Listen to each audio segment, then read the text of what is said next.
निशाय नम. आज वर्षाचा पहिला मंगळवार आणि त्या मंगळवारलाच अंगारिका चतुर्थीचा पावन योग. हा सुंदर योग साधत मंगळवारची सुरुवात चिंतामणी बाप्पाच्या दर्शनाने करावी असा सहज विचार मनात आला. म्हणून आम्ही सर्वजण कुटुंबासह सकाळी लवकर साधारणतः 7 वाजता श्री क्षेत्र कळंब येथील श्री चिंतामणी गणपतीच्या दर्शनासाठी निघालो.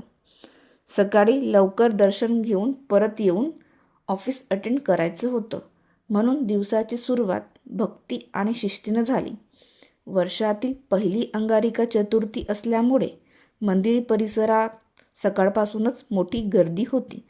जवळपास 1 तास रांगेत उभे राहून अखेर गणरायाचं मन शांती देणारे दर्शन झाले. त्या क्षणी सगळा थकवा आणि धावपळ क्षणात विसरायला लावणारी अनुभूती मिळाली. दर्शनानंतर मंदिरातर्फे मिळालेली साबुदाणा खिचडी नैवेद्य हा भक्तीचा गोड प्रसाद ठरला.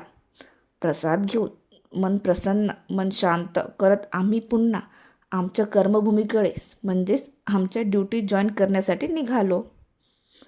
भक्ती, कुटुंब, कर्तव्य आणि समाधान याचा सुंदर संगम असलेला हा मंगळवार चतुर्थीचा दिवस कायम स्मरणात राहील. बाप्पा सगळ्यांच्या आयुष्यात अशीच सकारात्मक सुरुवात घडवत हीच इच्छा. धन्यवाद.